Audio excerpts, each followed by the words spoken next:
अखिल भारतीय यदुवंशी सेना के राष्ट्रीय अध्यक्ष और डीएसएस के प्रधान महासचिव गायक संतोष रेणु यादव शुक्रवार को औरंगाबाद पहुंचे। वे जिला अदालत में अपने काम के सिलसिले में पहुंचे थे।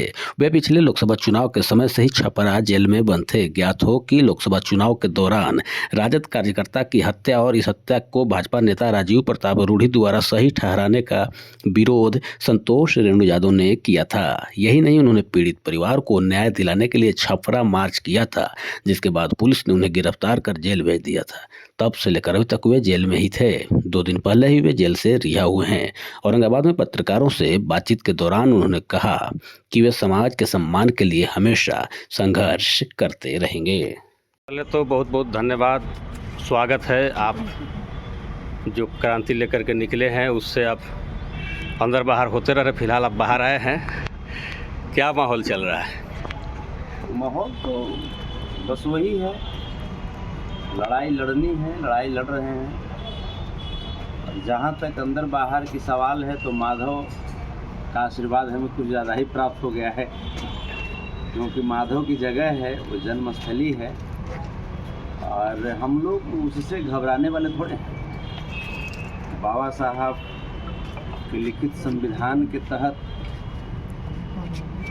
जिन अधिकारों की बात हमारे भगवान लालू प्रसाद यादव जी ने कई मंचों से किया और दिया भी सत्ता में आने के बाद, उन अधिकारों को एक बार पुनः जो सामंती ताकते हैं उन लोगों के द्वारा छीनने का प्रयास किया जा रहा है, पिछड़ों से, दलितों से, गरीबों से, वंचितों से। तो हमारी लड़ाई उन तमाम शोषित लोगों के लिए है जिन लोगों का ये हिंदुस्तान है, जिन लोगों को मूलतः हिंदुस्तानी बनाया गया है। लोगों को जगाने का प्रयास कर रहे हैं। ये तमाम साथी हैं, तमाम साथी के सहयोग से शत्रुघ्न बाबू हैं, श्रवण बाबू हैं, बाबू हैं, तो तमाम लोग हैं। और औरंगाबाद की धरती ऐसे भी बहुत क्रांतिकारी धरती रही है। यहाँ पे 1 महीना 26 दिन औरंगाबाद ज़िले में मुझे कैद करके रखा गया था। तो औरंगाबाद की धरती से मुझे कुछ विशेष ही लगाव हो गई। और अभी तो वर्तमान में हम परसों आए हैं, छपरा ज़िले में शोषित समाज की लड़ाई को लड़ते हुए कैद कर लिए गए थे। 10 महीनों के बाद अंततः मुझे माननीय न्यायालय के द्वारा नियमित जमानत प्रदान की गई। इसके लिए मैं माननीय न्यायालय का कोटि कोटि आभार व्यक्त करता हूं और उम्मीद करता हूं कि हमारे जितने भी साथी जो किन्हीं कारणों से दब जाते हैं, डर जाते हैं, कुछ बोल नहीं पाते हैं, बोलने की हिम्मत नहीं करते हैं, हमारे इस नियमित जमानत को देख करके, माननीय न्यायालय की इस न्याय को देख करके वो भी आगे बढ़ करके जुल्मी ताकतों के खिलाफ आवाज़ बुलंद करने का प्रयास करेंगे। आप इस तरह की बात कर रहे हैं और अभी फ़िलहाल में छपरा में कुछ घटना ऐसा घटी है। 23 महिलाओं समेत 35 लोगों को एक थाना प्रभारी गलत धारा लगा करके जेल भेज देता है, जिसमें दुल्हन से लेकर गर्भवती महिलाएं तक शामिल हैं। और आपके नेता वहां नहीं पहुंचे, पप्पू यादव पहुंचे, लेकिन राजद के कौन नेता पहुंचा वहां? देखिए, जिस वक्त की ये घटना है उस वक्त हम छपरा जेल में ही थे और उन तमाम लोगों के बीच बैठे बात को समझने का प्रयास किया। तो यहाँ पे भी भाजपा के कुछ लोगों के द्वारा, आरएसएस के कुछ लोगों के द्वारा एक साजिश रची गई और हमारे अपने लोगों को ही आपस में उलझा दिया गया। हमारी बेटियों को, हमारी बहनों को, हमारी माताओं को अपमानित करते हुए जेल तक भेजने का प्रयास किया गया और अंततः भेजा भी। ये बहुत ही निंदनीय है और चिंताजनक बात है। ये पूरी तरीके से ये डबल इंजन की सरकार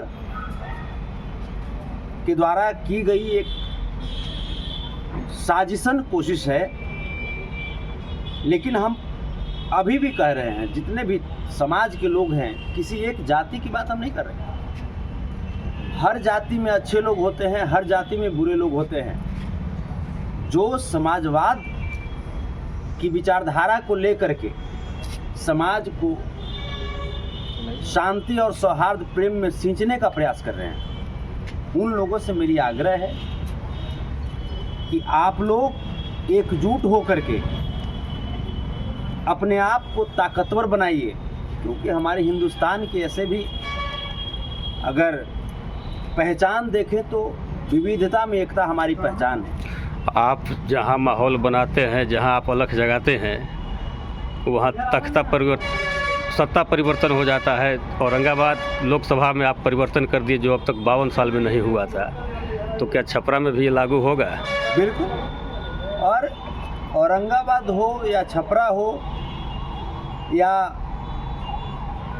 उत्तर प्रदेश हो या हैदराबाद हो, देश के विभिन्न राज्यों में जाते हैं हम, हमारे अंदर कोई ताकत नहीं है।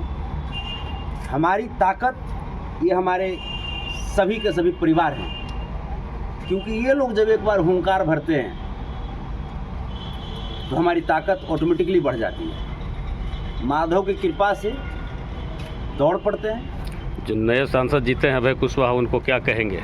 इन ताकत को बनाए रखें या फिर अपना गुटबाजी में लगे रहें? नहीं, उनको सबसे पहले जीतने की बहुत बहुत बधाइयाँ, क्योंकि जिस समय रिजल्ट आया था उस समय तो हम कैद थे। और उसके बाद हम यही कहना चाहेंगे कि जिस प्रकार से परमादरणीय श्री लालू प्रसाद यादव जी आपको एक विश्वास का टिकट दे करके उम्मीदवार बनाया, तो उम्मीद है कि आप लालू प्रसाद यादव जी के विश्वास पे खरा उतरेंगे और समाज के हर उन गरीबों को, हर उन मजलूमों को, हर उन शोषितों को, वंचितों को ताकत देने का काम करेंगे, जैसे पहले लालू यादव जी दिया करते थे जब वो सत्ता में थे, और विपक्ष में रहते हुए हमारे राजद के जितने भी नेता हैं वो देने का प्रयास कर रहे हैं। बहुत बहुत धन्यवाद।